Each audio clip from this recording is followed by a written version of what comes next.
Hello and welcome to this Columbia College Chicago Library tutorial on how to use Oxford Art Online. Let's get started. To get to Oxford Art Online from the Columbia College Chicago Library homepage, we can scroll down to the Quick Links bar here and select Databases. When we are in Databases, we can roll over to O, and clicking that link will get us to be able to select Oxford Art Online. You might also have a link in a research guide or course guide, which will work great, but if you need to get there from the library homepage, that's how you do it. Now that we're on the Oxford Art Online homepage, we can get started.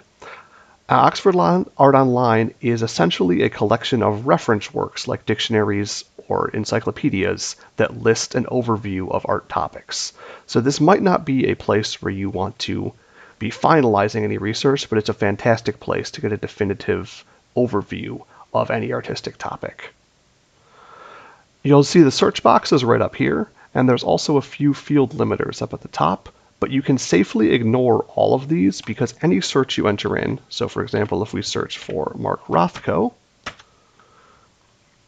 the field limiters will actually end up coming up along the side here. This whole sidebar, we can scroll down quite extensively, is going to give us ways to filter that search once we've entered it, and it will keep our original search term.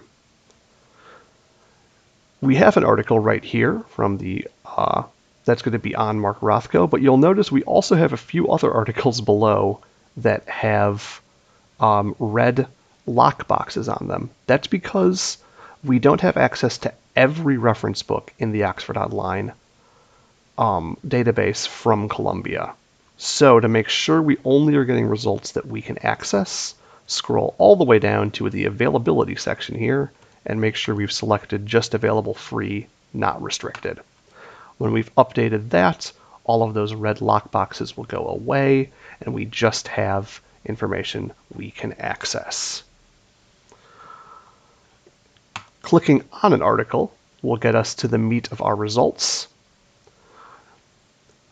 And one important thing to do is if you think you are going to be wanting to come back to this article, copy this link right here, the DOI. That is an individual identifier for this article. And if you use this link, you'll be able to get back to this exact page rather than having to navigate through the whole Oxford Art thing. The entry, just like any encyclopedia entry, is going to give you information about the artist, life, and work. It'll also link to other encyclopedia articles, like, for example, color field painting. And it will have options to get information on particular art from that painter or artist that it's featuring, including sometimes links to be able to see the art at the museum where it's held. If you want to do further research, this writings bibliography section is going to be stuff that the writer of the encyclopedia article drew on that you might also find useful. And there are links to other articles within Oxford Art Online and across the web that are going to have similar information.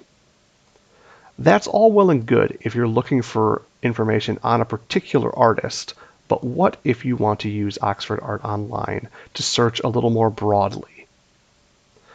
If we go back to the home page, which I've just done, we can go up to Tools and Resources right at the top of the page. Clicking on Tools and Resources will allow us to navigate to a few things, but what we want is subject guides. Subject guides is going to give a general overview to a few subjects in art. If we click on one, for example, let's say the Cubism guide, we're brought into a brief introduction about that topic, and then a link of what Oxford Art Online has said are the most useful articles adjacent to Cubism.